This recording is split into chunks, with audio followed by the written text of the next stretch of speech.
Ahora viene entonces la predicación a cargo de nuestro hermano Fernando Valenzuela Viale.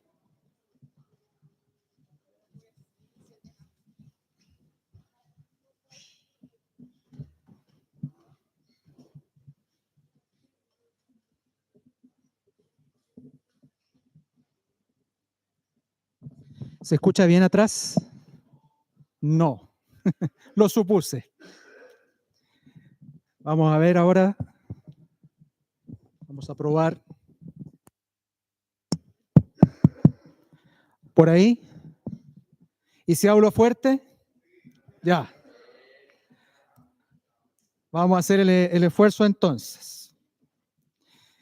Mis queridos hermanos, les invito a que abran su Biblia en el Evangelio según Juan, capítulo 6. Vamos a leer los versos que van del 1 al 15. Juan, capítulo 6, versículos 1 al 15. Quiero invitarles, hermanos y hermanas, a que tengamos presente lo que ya leímos en la lectura alternada en el Evangelio según Marcos, porque este relato que está hoy día ante nuestros ojos, que vamos a leer ahora en el Evangelio de Juan, está en los 4 evangelios. Mateo, Marcos, Lucas también incluyen este relato de la multiplicación de los panes y de los peces, y Juan no se queda atrás. Y es interesante porque recordemos de que el Evangelio de Juan fue el último en ser escrito. Por lo tanto, cuando lo leamos, nos vamos a dar cuenta que hay algunos detalles que omite y que están en los otros relatos de los evangelios sinópticos, Mateo, Marcos y Lucas, e incluye ciertos detalles que no están en los relatos de los otros evangelios. Y eso es porque, como ya hemos venido conversando desde hace mucho tiempo, el evangelista Juan tiene un propósito al escribir estas cosas, dejarlas para nosotros. Y ese propósito es justamente que conozcamos quién es Jesús. Y conociéndole como el Hijo de Dios, y creamos en Él para que tengamos vida. Así que vamos a leer este pasaje. Nos va a parecer familiar, además porque los grupos pequeños, pues todos nosotros hemos estado también estudiando estas cosas. Dice el texto bíblico lo siguiente, Juan 6 del 1 al 15. Después de esto, Jesús fue al otro lado del mar de Galilea, el de Tiberias, y le seguía gran multitud porque veían las señales que hacía en los enfermos. Entonces subió Jesús a un monte y se sentó allí con sus discípulos. Y estaba cerca la Pascua, la fiesta de los judíos. Cuando alzó Jesús los ojos y vio que había venido a él gran multitud, dijo a Felipe: ¿de dónde compraremos pan para que coman estos? Pero esto decía para probarle, porque él sabía lo que había de hacer. Felipe le respondió: 200 denarios de pan no bastarían para que cada uno de ellos tomase un poco. Uno de sus discípulos, Andrés, hermano de Simón Pedro, le dijo: aquí está un muchacho que tiene 5 panes de cebada y 2 pececillos, mas ¿qué es esto para tantos? Entonces Jesús dijo: haced recostar la gente. Y había mucha hierba en aquel lugar, y se recostaron como en número de 5,000 varones. Y tomó Jesús aquellos panes, y habiendo dado gracias, los repartió entre los discípulos, y los discípulos entre los que estaban recostados, asimismo de los peces cuanto querían. Y cuando se hubieron saciado, dijo a sus discípulos: recoged los pedazos que sobraron, para que no se pierda nada. Recogieron pues y llenaron 12 cestas de pedazos, que de los 5 panes de cebada sobraron a los que habían comido. Aquellos hombres, entonces, viendo la señal que Jesús había hecho, dijeron: este verdaderamente es el profeta que había de venir al mundo. Pero entendiendo Jesús que iban a venir para apoderarse de él y hacerle rey, volvió a retirarse al monte él solo. Amén. Vamos a orar para pedir la dirección del Señor, que podamos hoy ser edificados con su palabra. Oremos. Padre, te damos gracias porque podemos leer con libertad tu palabra. Te damos gracias, Señor, porque quizás esta historia es muy conocida para nosotros, o quizás es primera vez que la escuchamos, pero sea cual sea nuestra realidad, queremos rogarte, Señor, que tú hables a nuestro corazón. Que de aquellas cosas que por mucho saber las hemos olvidado, Señor, te pedimos que tú nos recuerdes quién eres tú. Y te pido, Señor, que cada uno de nosotros hoy pueda tener un encuentro personal contigo, para que seamos saciados, Señor, de tu palabra, para que seamos saciados del evangelio que solamente tú prodigas. Te pedimos, Señor, humildemente que tú hables a nuestro corazón y que no nos permitas que nos apartemos de tu verdad, para tu honra y para tu gloria. En el nombre de Jesús lo rogamos. Amén. Hermanos, como les comentaba, este relato del milagro de la multiplicación de los panes y los peces está relatado en los 4 evangelios. Así que tenemos la oportunidad de reconstruir un poco el contexto en que se da, teniendo en cuenta lo que se relata en los 4 evangelios. Jesús y sus discípulos, antes de que ocurriera este relato, habían oído acerca de la muerte de Juan el Bautista. Usted puede ahí ver en Mateo 14, en Marcos 6 y en Lucas 9, que inmediatamente antes de este texto se narra la muerte de Juan el Bautista y nos dicen esos textos que ellos habían oído acerca de este hecho.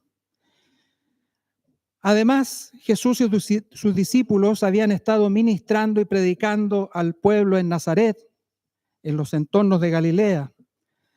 Y hay un texto ahí en el Evangelio de Lucas que es muy interesante porque dice, en el Lucas 9:6, dice: saliendo, pasaban por todas las aldeas anunciando el Evangelio y sanando por todas partes.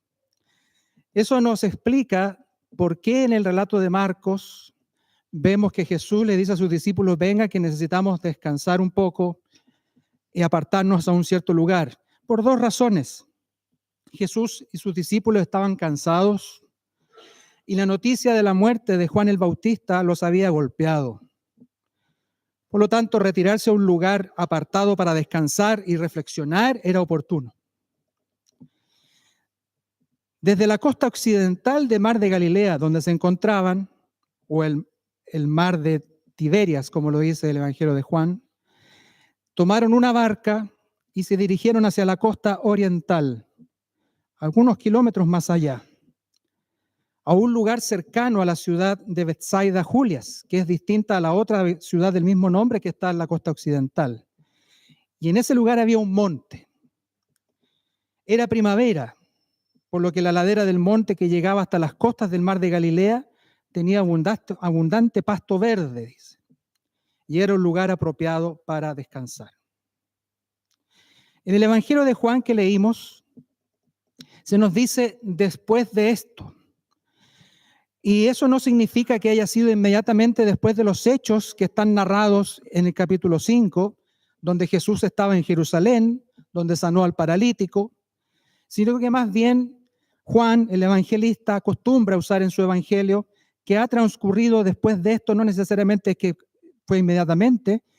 Por los relatos de los otros evangelios nos damos cuenta que ha transcurrido no menos de un año en que Jesús y sus discípulos, los 12, han estado predicando y ministrando en Galilea.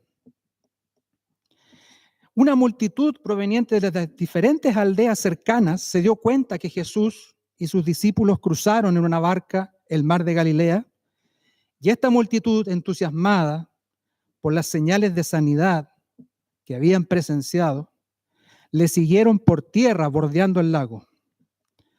Dice Juan 6:2, le seguía gran multitud porque veían las señales que hacía en los enfermos.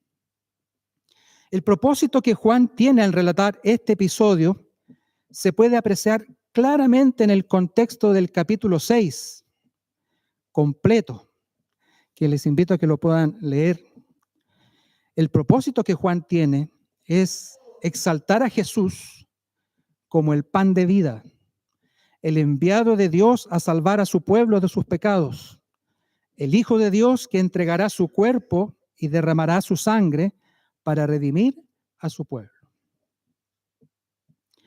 Veamos algunas cosas que el texto nos puede enseñar, la palabra del Señor para cada uno de nosotros. Dice que Jesús, en el versículo 5, dice, cuando Jesús alzó los ojos, vio que había venido a él gran multitud. En el Evangelio de Marcos vemos un detalle que Juan omite, pero que es muy importante. Vemos en el relato de Marcos que Jesús, así como también en Mateo, Jesús se compadece de la multitud que ve. Y hay una frase que no es primera vez que está en la Biblia. Una frase que se repite en el Antiguo Testamento y también Jesús, más de otra ocasión, también la señala. Dice que se compadece de la multitud porque eran como ovejas que no tenían pastor. Esta misma afirmación, por ejemplo, la encontramos respecto de Israel en el primer libro de Reyes y también en el libro de Crónicas. Y en otras partes de los evangelios. De hecho, el propio Jesús, en Mateo 9:36, dice, al ver las multitudes, dice el evangelista Mateo, tuvo compasión de ellas porque estaban desamparadas y dispersas como ovejas que no tienen pastor. Siempre el Señor Jesucristo, que ve la multitud que le seguía, que es interesante, que le seguía, pero la visión de Jesús que tiene de esa multitud es muy distinta a la visión que podamos tener nosotros de esa multitud. Jesús, como ya hemos aprendido, conoce a todos los hombres. Y al ver la multitud, Jesús se compadeció de ella.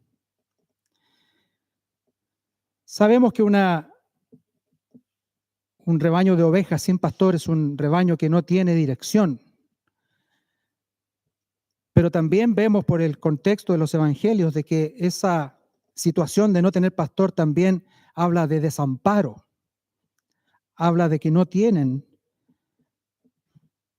conocimiento de dónde ir, de a quién seguir, en quién confiar para que puedan llegar a un lugar de pastos donde puedan descansar.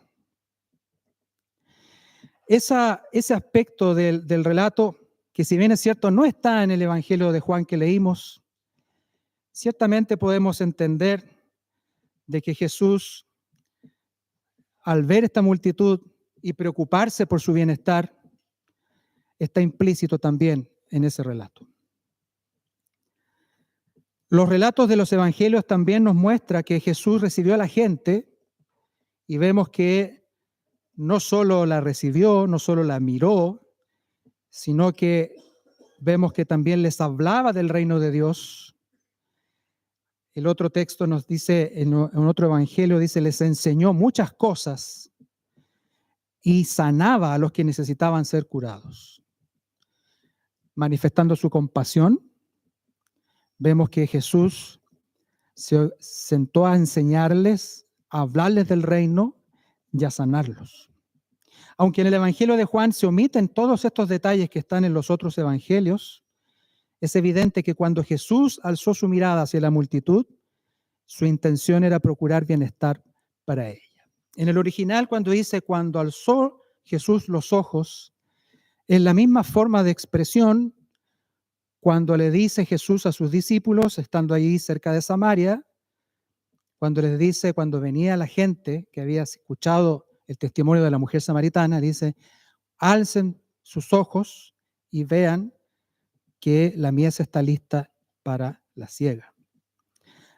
Hay una intención profunda de Jesús al mirar a la multitud y que por los otros evangelios nos damos cuenta que tiene que ver con compasión y con la enseñanza que Él les entrega a sus seguidores. Luego que Jesús mirara a la multitud, le dijo a Felipe, ¿de dónde compraremos pan para que coman estos? En esta parte del texto encontramos un diálogo entre Jesús y sus discípulos. En los otros evangelios, ese diálogo es indeterminado, es los discípulos en general. Pero en el evangelio de Juan está personalizado en Felipe y en Andrés. Los demás evangelios entregan una visión más amplia, así que es bueno tener presente y prestar atención de ese diálogo que hubo con los discípulos en general. Podemos pensar de que hay una cierta contradicción, porque aparentemente el problema en los evangelios distintos a los de Juan es presentado por los discípulos, como leímos en Marcos. Y en el caso de Juan es Jesús quien le hace la pregunta a Felipe.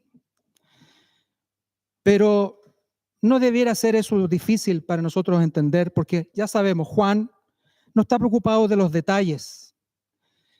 Juan era testigo del relato, estaba ahí con los 12. No se ocupa de presentar el diálogo completo, sino quiere destacar algunos de sus aspectos. Y es muy posible que este diálogo haya sido al inicio y que los relatos de los otros evangelios estén dándonos cuenta de una conversación de los discípulos con Jesús ya entrada la hora, el atardecer. Los discípulos seguían preocupados por la situación. Jesús presenta el problema a Felipe y él responde como cualquier hombre lo haría. Dice, en primer lugar, hay que destacar que Jesús no estaba preguntándole a Felipe de dónde comprar como si él no supiera lo que había que hacer. Juan se encarga de decirnos que él sabía lo que había de hacer. El propósito de esta pregunta a Felipe era para probar su fe. Y Felipe le respondió, 200 denarios de pan no bastarían para que cada uno de ellos tomase un poco. Quizás esta respuesta es una de las respuestas más humanas y más racional que uno podría tener. En los textos nos indican que eran 5,000 hombres. Mateo se encarga de decir, sin contar las mujeres y los niños. Por lo tanto, eran más de 5,000 personas las que debían ser alimentadas. Y Felipe, al dar esta respuesta, pone su atención en la necesidad que tienen de poder cubrir la compra de tantos panes. 200 denarios equivalen a entre 7 y 8 meses, son 200 días de salario. Un denario habitualmente se usaba en aquellos años para pagar el jornal de un trabajador de un día. Así que ni 200 denarios bastarían, dice Felipe, para comprar lo suficiente para que todos tomasen un poco. ¿No es esa respuesta algo razonable? Fíjense que Andrés, que otro de los discípulos, hermano de Simón Pedro, a diferencia de Felipe, que sacó buenas cuentas, como que avanza un poco y dice, presenta una posible solución. Dice, aunque está plenamente consciente de que es insuficiente, pero Andrés dice, hay aquí un muchacho que tiene 5 panes de cebada y 2 pececillos. Pero al intentar dar una posible solución, él sigue dudando. Dice, pero esto no alcanza para nada. ¿Qué es esto para tantos que hay necesidad? Así que tenemos otra respuesta muy humana, que no quedándose en sacar las cuentas como lo hizo Felipe, sino que intentando ver una posible solución, sin embargo está dudoso. De alguna manera lo que hace Andrés es mirar para los lados y buscar en su entorno inmediato algo que pudiera echar mano. Así que uno sacando cuentas, el otro buscando en su entorno qué hacer. Pero fíjense, y esto lo destaca Juan para nosotros en su relato, ninguno buscó en el propio Jesús su respuesta. En los demás evangelios son los discípulos los que plantean el problema a Jesús. Le dice, Señor, despídelos porque ya es tarde y necesitan ellos ir a comprar. Yo creo que posiblemente lo que ha pasado aquí es que con la respuesta de Felipe, con el intento de Andrés, los demás discípulos no hallaron otra cosa que hacer. Señor, lo único que resta es que los despidas, que se vayan a sus casas para que ellos puedan comprar su propio pan. Pero es interesante lo que Jesús les responde a sus discípulos en el Evangelio de Marcos. Si ustedes pueden leer ahí y recordar lo que leímos en el Evangelio según Marcos, en el versículo 16 del capítulo 37 del versículo del capítulo 6 de Marcos, respondiendo Jesús les dijo, denle ustedes de comer. Ustedes denles de comer a la gente. No es necesario que los despidan. Ustedes denles de comer. Entonces los discípulos responden, ahí lo vimos en Marcos, recordando lo que Felipe había calculado, 200 denarios, dice, o sea, nos está diciendo, Señor, que tenemos que ir y comprar el pan por 200 denarios, y alguno tiene que haber mirado a Judas, que era el que manejaba la bolsa de la tesorería de los discípulos, y Judas de haber contado, y no creo que haya tenido los 200 denarios. Imagínense la escena de lo inquietos que están los discípulos de cómo responder a lo que el Señor les está diciendo. Y el Señor les dice en el relato de Marcos, ¿cuántos panes tenéis? Vean. Y al saberlo dijeron 5 y 2 peces, y ahí Andrés llega con el muchacho que tenía estos 5 panes de cebada y 2 pececillos. Jesús entonces, al ver las respuestas de sus discípulos, toma en sus propias manos el asunto. En realidad, queridos hermanos, nunca lo dejó de sus manos. Ya lo tenía decidido desde el comienzo. Y les da instrucciones a sus discípulos para ordenar a esta dispersa multitud en grupos de 50 o 100 personas, así lo vemos en los otros relatos, y les dice que se sienten en la hierba y les pide a los discípulos que le pasen los 5 panes y los 2 peces que se habían conseguido. Veamos lo que dice el texto en Juan. Dice, entonces Jesús dijo, versículo 10, hacer recostar la gente, y había mucha hierba en aquel lugar, y se recostaron como el número de 5,000 varones. Y aquí algo que se repite en todos los relatos de los 4 evangelios, dice, tomó Jesús aquellos panes y habiendo dado gracias, los repartió entre los discípulos y los discípulos entre los que estaban recostados, asimismo de los peces, cuanto querían. Los discípulos, el Señor les había dicho, ustedes denles de comer. Y el Señor cumplió ese mandato, porque les dijo, aquí están los panes y ustedes denles a los que están recostados. Es interesante ver que el Señor, pudiendo haberlo hecho, no dejó de invitar a participar a sus discípulos en el servicio a las personas que estaban ahí esperando. Jesús obra el milagro de multiplicar el alimento. Luego de tomar el pan, partirlo, dando gracias al Padre, alzando los ojos al cielo, dicen los otros evangelios, y repartiendo los pedazos a sus discípulos para que ellos, a su vez, los repartieran a la multitud. Y hermanos, es inevitable evocar en esta escena el Salmo 23. Jesús tuvo compasión de la multitud porque eran como ovejas sin pastor. Y cuando el Señor hace el milagro, le dice a sus discípulos que hagan grupos de 50 y de 100 y que se recuesten, que descansen sobre el pasto, sobre la hierba. Es inevitable evocar el Salmo 23 cuando dice: el Señor es mi pastor, nada me falta. En lugares de delicados pastos me hará descansar.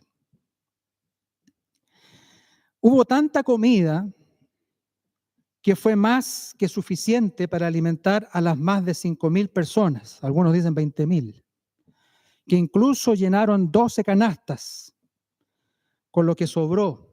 No las migajas, sino que los pedazos de pan que sobraron, para que nada se perdiera. De alguna manera, para que hubiera para otros que lo necesitaran. Jesús da mucho más de lo que le pedimos o de lo que esperamos.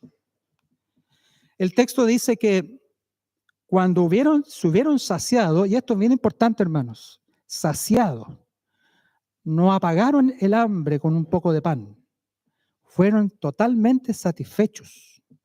Cuando se hubieron saciado, dijo a sus discípulos: recojan los pedazos que sobraron, para que no se pierda nada. Recogieron pues y llenaron 12 cestas. Es indudable que uno inmediatamente piensa cada discípulo recogiendo, cada uno con una cesta. 12 cestas de pedazos que de los 5 panes de cebada sobraron a los que habían comido. Hasta aquí el relato del Evangelio de Juan es semejante en el relato de los otros 3 evangelios sinópticos. Pero Juan agrega algo. Y esto es importante que nosotros tengamos muy presente. Ahora Juan agrega un aspecto que nos sirve para entender el propósito que tiene en mente. Y eso que agrega es la reacción de esta multitud que fue alimentada por Jesús. Estaban de tal manera excitados y maravillados que el texto nos dice, y leo en el versículo 14 y 15, dice: aquellos hombres entonces, viendo la señal que Jesús había hecho, dijeron: este verdaderamente es el profeta que había de venir al mundo, recordando las profecías que en la época de Moisés se había hecho, que vendría un profeta como Moisés. Pero entendiendo Jesús que iban a venir para apoderarse, y aquí la palabra original tiene que ver con ir a buscarlo, incluso si es necesario a la fuerza, apoderarse de él y hacerle rey, volvió a retirarse al monte él solo. Así que estos hombres estaban excitados, maravillados, al punto de iniciar una efervescencia revolucionaria entre ellos.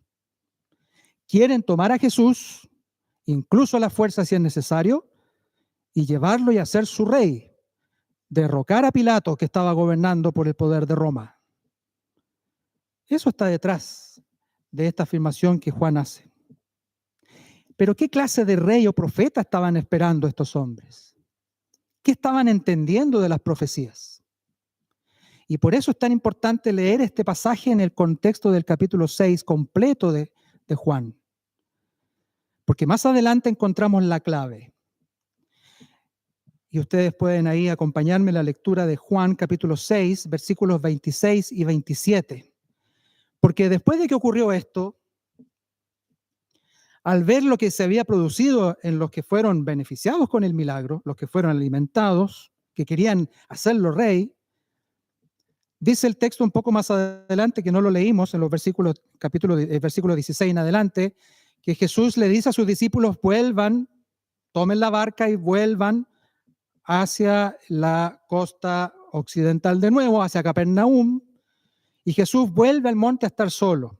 De alguna manera, como para apaciguar también a los mismos discípulos que probablemente hayan estado también bastante entusiasmados junto con los otros de querer hacer de esto una manifestación del Mesías político, el Mesías terrenal que ellos estaban esperando.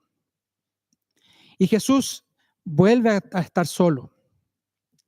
Ahí tenemos el relato de que Jesús camina sobre el mar, que también lo relatan los otros evangelios, pero se vuelve a encontrar después en Capernaum, en la otra costa, con estas personas que lo estaban siguiendo. De hecho, estaban extrañados porque veían a los discípulos, pero a Jesús no lo encontraban y lo empezaron a buscar de nuevo. Los mismos que habían sido alimentados al otro lado del lago. Dice el versículo 26 y 27 del capítulo 6, de cierto, Jesús les responde a ellos, a estos seguidores en Capernaum, de cierto os digo. Y cuando dice de cierto es, lo digo certísimamente, o sea, esto es verdad incuestionable. Jesús conoce el corazón de los hombres. De cierto os digo que me buscan, no porque habéis visto las señales, sino porque comieron el pan y están saciados. Trabajen, dice, no por la comida que perece, sino por la comida que a vida eterna permanece, la cual el Hijo del Hombre os dará, porque a éste señaló Dios el Padre. Esta multitud que estaba maravillada con el milagro, en realidad estaban maravillados por sus estómagos llenos.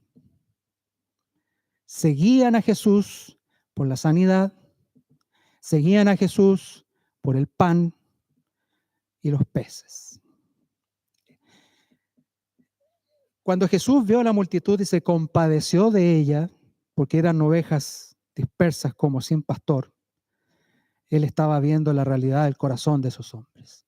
Y el relato del capítulo 6, y no quiero adelantar nada porque vienen muchos domingos más de predicación, el relato del capítulo 6 nos va a mostrar que finalmente de todos esos 5,000 hombres, sus mujeres y sus niños, que lo seguían por aquí, para allá, que iban y venían y buscaban al Señor, y buscaban estar con el Señor y se sentaban y lo escuchaban incluso y participaron de este milagro.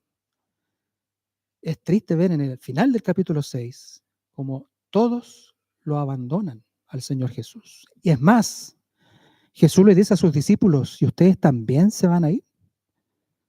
Y por la gracia de Dios, Pedro le dice, ¿a quién iremos, Señor? Solo tú tienes palabra de vida eterna. El Señor mantuvo su remanente ahí, a tus discípulos. Pero el relato del capítulo 6, que comienza aquí con este milagro, termina con el rechazo de su pueblo. El ministerio que hace Jesús y sus discípulos en Galilea, hay un texto que ya lo leímos antes, nadie es profeta en su propia tierra, dice. De hecho, su propia familia lo rechaza, lo vemos más adelante también. Así que es interesante que nos detengamos a pensar por qué Juan quiere que nosotros tengamos este relato hoy para nosotros. Y vamos a hacer algunas aplicaciones para nosotros hoy de este relato del Evangelio. Solo 3. La primera de ellas, la primera aplicación, tiene que ver con un aspecto doctrinal, tiene que ver con un aspecto de la verdad fundamental que Juan quiere que nosotros sepamos. Y lo podemos resumir en el hecho de que Juan, el evangelista, inspirado por el Espíritu Santo, nos dice que Jesús es el pan de vida. Jesús es la verdadera comida y la verdadera bebida. El milagro de la multiplicación de los panes y los peces fue real. Hay algunos comentaristas, dicen que hay algunos teólogos que tratan de explicar que cómo pasó eso y apuntaban a que todos andaban con su pancito pero lo llevaban guardado y no le convidaban a nadie. Entonces el milagro de Jesús fue que todos compartieron de su pan. No, hermano, fue un milagro. Y eso hay que creerlo por fe. El Señor no creó pan, sino que lo multiplicó, porque Él es el dueño de la creación. Tiene poder sobre toda la naturaleza. Él lo hizo, fue un milagro. Y alimentó, materialmente hablando, a esos más de 5,000 personas. Pero el propósito de la enseñanza de Jesús es que ese milagro apunta a presentar a Jesús como el pan que es partido por nosotros para el perdón de nuestros pecados. Y los judíos, que estaban tan contentos con el pan material, se escandalizaron cuando Jesús les habla del pan espiritual. No entendían por qué Jesús, véanlo en el capítulo 6 completo, Jesús les dice que es necesario comer de su carne y de su sangre, tomar de su sangre para tener la vida eterna. Es decir, que Él es el pan del cielo. Él fue el maná que fue dado por Dios en el desierto. Porque los judíos, cuando miraban más allá de sus estómagos y eran confrontados con su pecado y debían arrepentirse de sus pecados, se escandalizaron.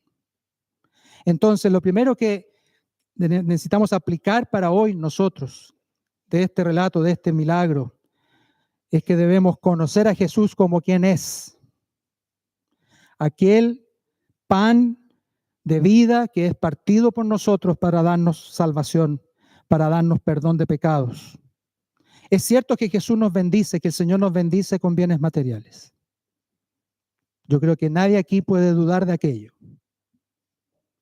Pero la bendición más grande que el Señor nos ha dado, el regalo más precioso que el Señor nos ha dado, es la salvación, que ha sido obrada por este pan, que si comemos de él no tendremos hambre jamás. Fíjense que como el hilo que une el Evangelio con lo que le dice a la mujer samaritana: si yo te doy el agua que yo tengo, no vas a tener jamás sed.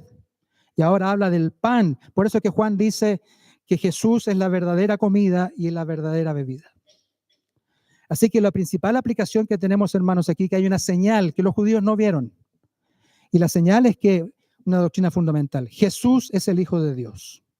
Jesús es el pan de vida. Creer en Jesús es el único camino para tener la salvación.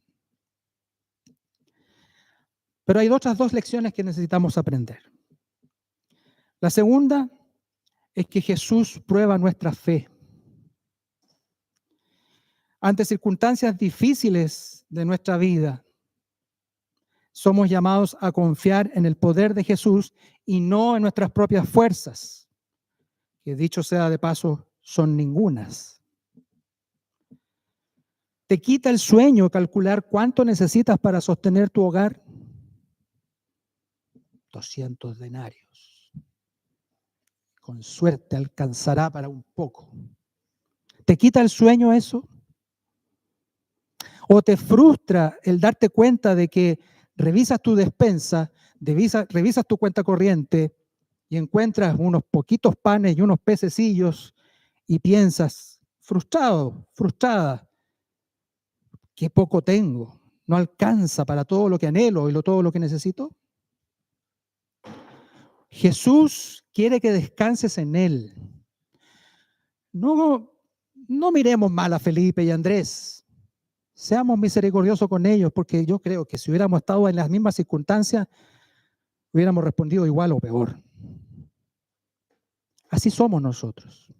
Jesús prueba la fe de Felipe y de Andrés y de sus discípulos, y también prueba nuestra fe. Ya el pastor nos recordaba el domingo pasado esto del diezmo, de las ofrendas, de contribuir a la vida de la iglesia. Tiene que ver con esto. ¿En quién estamos poniendo nuestra fe? ¿En nosotros? ¿En nuestra capacidad de generar riqueza? Y no lo pensemos solamente en términos de dinero. ¿En nuestro tiempo? Hermano, el Señor es poderoso para multiplicar tu despensa, para multiplicar tu tiempo y para multiplicar tus capacidades, para multiplicar lo que Él quiere. Solo lo que debemos hacer es descansar en Él, no en nosotros. Y una tercera aplicación. Ya vimos una dimensión doctrinal. ¿Quién es Jesús? Fundamental para la vida. Ya vimos una aplicación práctica a nuestra vida personal, nuestra relación con el Señor. Debemos tener fe solo en Él. Pero aquí tenemos un tercer aspecto, una aplicación que tiene un carácter misional. Porque Jesús nos hace como iglesia partícipes de su misión.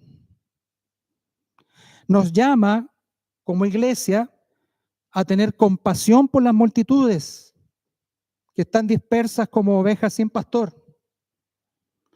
Nos convoca para presentarle a Él lo que tengamos, y eso que tenemos como iglesia lo hemos recibido de gracia, para que Él lo multiplique y para que nosotros lo repartamos a otros.